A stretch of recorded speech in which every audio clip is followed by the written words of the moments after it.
So for the month of January, my goal is to read a book. Like I said, y'all, I cannot focus on more. Like, like I said, y'all, when it comes to self-development books, it takes me a good 2-3 months to really sit there and read it, because I'm not just reading it and scanning through it. Like, I'm reading, I'm processing, I'm googling, I'm letting that thing simmer in my mind for 3-4 days. I'm like, wow. And I gotta tell everybody, like, it takes me a minute to actually go through a book. So as of right now, I'm honestly, if I'm not mistaken, halfway done with 3 books. So I was reading one book, stopped halfway, started the other book halfway. Yeah. So right now I'm gonna finish, go back to my first book originally, finish The Defining Decade by Meg.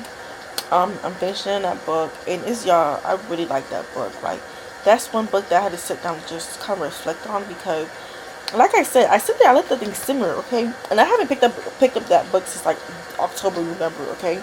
And mind you, it's February, okay? February 1st, okay? And that book still simmers in my brain, my body, and my blood, because I'm like, wow. So Meg is basically a psychologist, okay? And she just talks about how a lot of people come to her, usually in their mid-30s, mid-40s, saying they have a midlife crisis. But she's like, honestly, the only common denominator between all these people going through a midlife crisis is because they never take their 20s serious.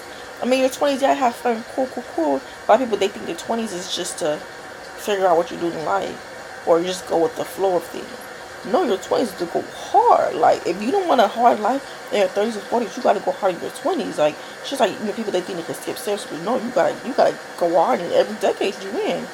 So she's just saying how basically this one man came to her, or this one boy came here. I'm not sure his situation, like how old he was. His analogy that he used, and I loved it, y'all. I freaking loved it. He said, my 20s is like I'm in the middle of an ocean. Okay, just water. I can't visibly see any land.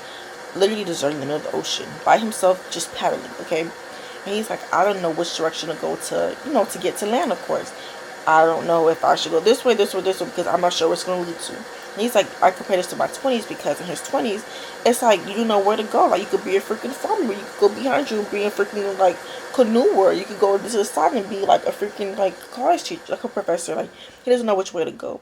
But Meg was just saying, like, that's very true. But in your 20s, if you keep like paddling in one spot, you're not gonna get anywhere. Just like in your 20s, if you keep like going with the flow and not really moving towards your goals, you're not gonna get anywhere. You're not gonna get anywhere. So she's like, why do you expect to like get? If you're gonna be a CEO, how do you expect to be CEO if you still working as an employer, or not even if you're working as assistant? How are you gonna get there? Like, what's the correlation?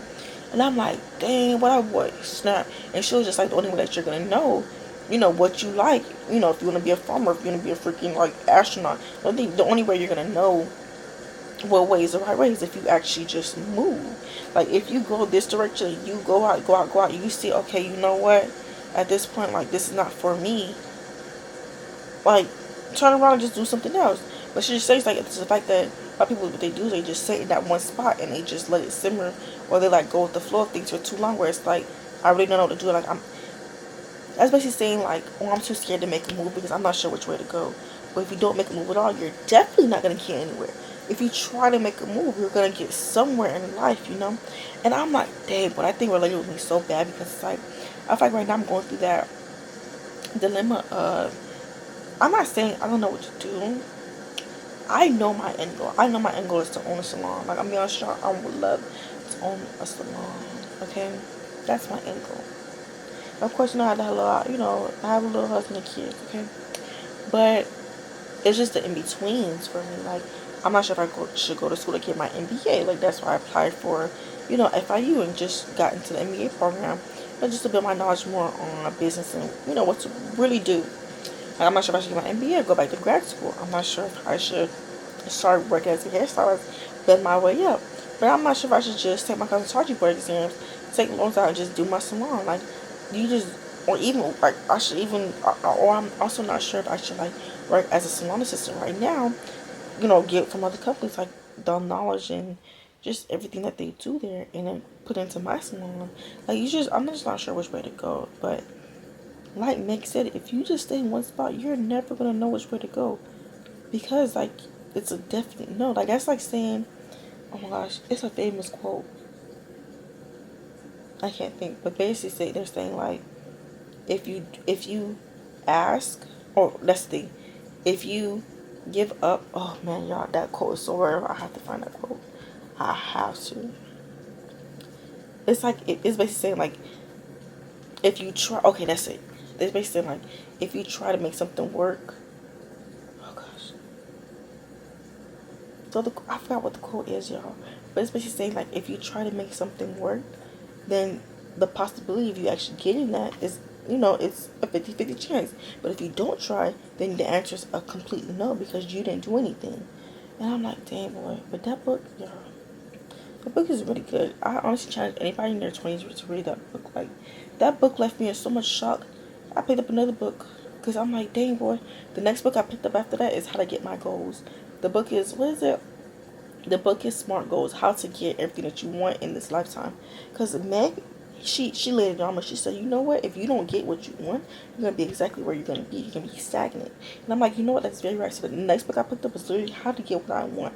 How to really, like, narrow down my goals, my vision, like, how to narrow down the process, how to narrow everything down. And that book was really good, too. Like, oh, my gosh. And in that book, it made me similar, because I'm like, dang, but I had to let the thing sit and sizzle in my brain, because I'm like, wow. But he was saying was some real crap, man.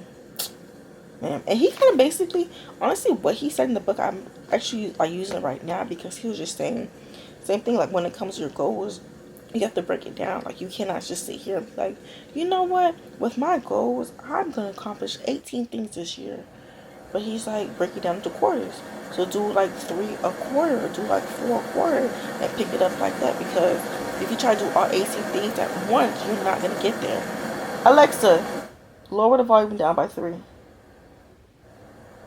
Like, you're just not gonna get there. And y'all, this is so relatable. This is so relatable. Y'all, I cannot.